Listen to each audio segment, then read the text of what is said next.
Hey guys, Project Void here, and today we're going to go over how to install our FileZilla Server. So, I completely forgot to click start recording before I got to this point. So, basically to catch you up, what I did to get to this point right here is I just went to a browser, doesn't matter what browser, Microsoft Edge, Chrome, whatever browser you like, and I just looked up FileZilla Server. I went to their FileZilla website, and then I downloaded the server.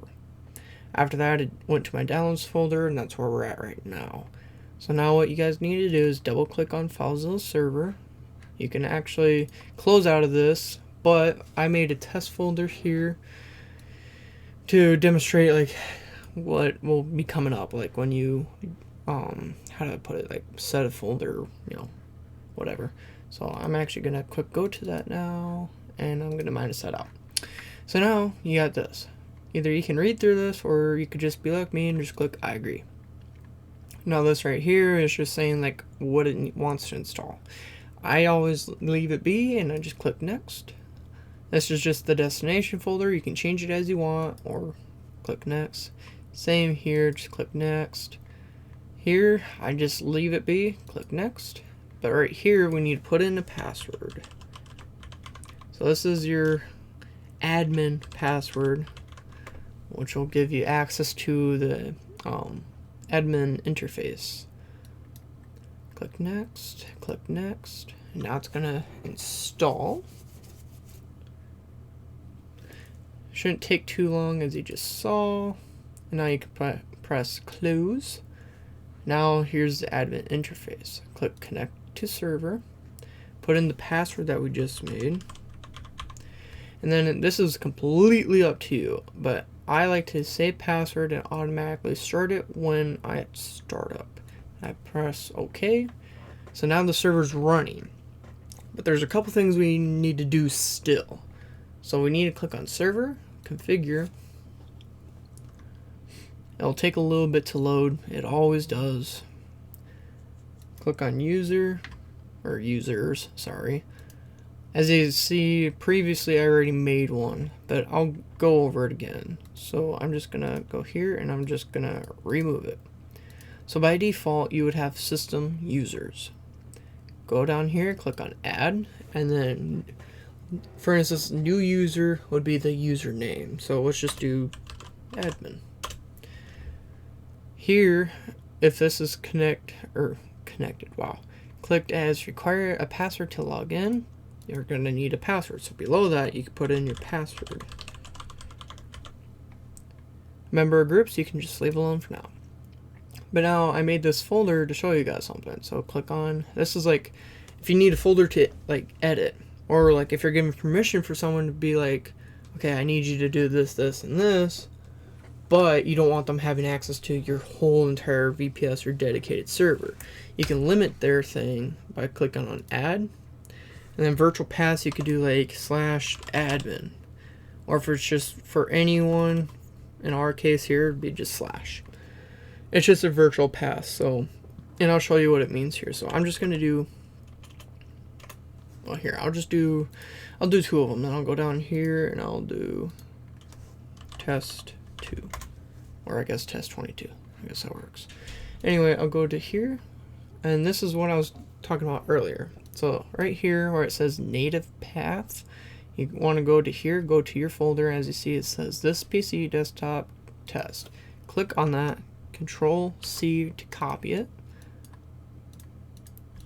put that right there, and then I normally do apply, just to make sure it saves.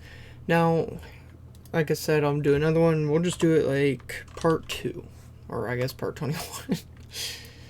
That would be the same thing, but this is test 22 instead.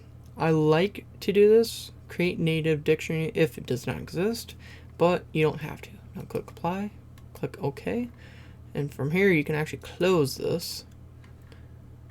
So now we want to go to our Windows Defender with Advanced Security. You can look this up down here and it'll take you to it. That's what I did. Now we want to go to inbound and we want to do outbound. So you can do either one first. Let's just start with inbound. Click on new rule. It'll take a little bit here. And now normally you would do ports, but we're going to go down easy way. We're going to do program, next, browse.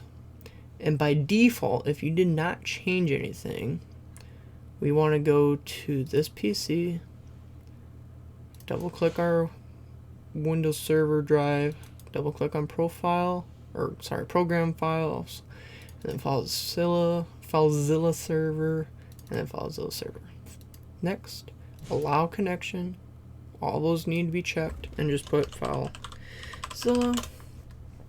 And now we can do the same thing for outbound, but outbound's a little bit different, and I'll show you why here. So it'll be basically the same setup. You know, go back to browse. By default, it'll open right back up to it. But as you see, by default, it's block connection. Just got to make sure that you allow the connection, otherwise it will not go through. FileZilla. Okay, now we're done with that. So now we can actually go over to our client. Sorry, give me 1 second here. Okay, so here, and as you see, I've tried connecting before, and this was like my 3rd attempt at this, because I keep messing up the recording, so yeah. But anyway, so the username is what we put in there for, well, the user, which we did admin. The password's the password that you set in for them, so if I remember right, it's that. And then the host is your IP address, so in our case, this would be our VPS IP.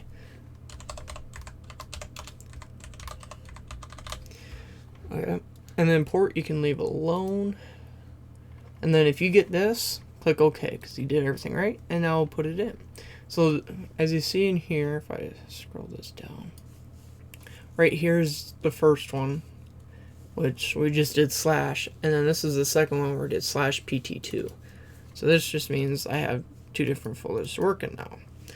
So now, like, if I put open test, and let's just put a new file, hello.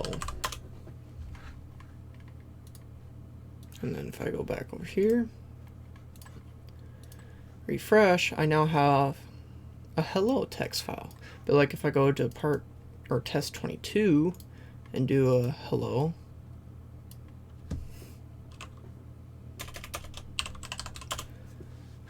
and come back over here and refresh, now I can enter part 2, sorry, and then I got a hello in there. So it's pretty easy stuff. I mean, it's nothing that nobody can really do. If you guys have any questions or anything like that, I will leave my Discord down in the description. But with that being said, guys, I hope I helped you out here, and we'll see you next time. Peace.